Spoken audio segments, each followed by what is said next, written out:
ఉన్నటువంటి ఉద్యోగ ఉపాధ్యాయ పెన్షనర్ల గురించి నిన్న హరీష్ రావు గారు అనుచితమైనటువంటి వ్యాఖ్యలు చేసిండ్రు. ఏదో ఏసీలో కూర్చోబెట్టి జీతాలు ఇచ్చినామన్నాడు.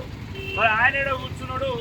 ప్రజలు అధికారం ఇస్తే అధికారాన్ని దుర్వినియోగపరిచి రబ్బర్ చెప్పులు వేసుకునే దగ్గర నుంచి వేల కోట్లు సంపాదించిన హరీష్ రావు నెల జీతం కోసం పనిచేసే ఉద్యోగుల గురించి చులకనగా మాట్లాడిండు. ఇవాళ రేవంత్ రెడ్డి గారి ప్రభుత్వం వచ్చిన తర్వాత 1వ తారీఖుని ఉద్యోగ ఉపాధ్యాయ పెన్షనర్లకు వేతనాలు వస్తున్నాయి. మరి ఉద్యోగ ఉపాధ్యాయ పెన్షనర్లు అందరూ కూడా ఎక్కడ రేవంత్ రెడ్డి గారిని మెచ్చుకుంటారో, కాంగ్రెస్ ప్రభుత్వాన్ని మెచ్చుకుంటారో అని కలత చెంది హరీష్ రావు నిన్న అక్కసు వెలగక్కాడు.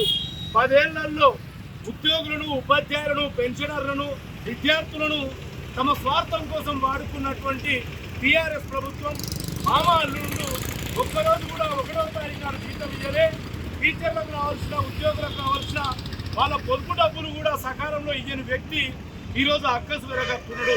ఒకవైపు రైతులకు రుణమాఫీ చేయడానికి ప్రణాళిక సిద్ధం చేస్తూ రైతు బంధును కూడా ఇప్పటికీ 5 ఎకరాల వరకు పూర్తి చేసినటువంటి రేవంత్ రెడ్డి గారు ఉద్యోగస్తులు ఏదైతే వేతన జీవులు వాళ్ళ బ్యాంకుల్లో సిబిల్ రికార్డ్స్ కూడా నష్టపోతున్నారని మానవీయ దృక్పథంలో ఒక బాధ్యత గల ముఖ్యమంత్రిగా రేవంత్ రెడ్డి గారు పని చేస్తుంటే హరీష్ రావు గారు ఇటువంటి వ్యాఖ్యలు చేయడం నిరసిస్తూ PRQ తెలంగాణ ఉపాధ్యాయ సంఘం ఆధ్వర్యంలో ఈరోజు నిర్మల్ చౌరస్తాలో హరీష్ రావు గారి దిష్టి బొమ్మ దగ్ధం చేస్తున్నాము.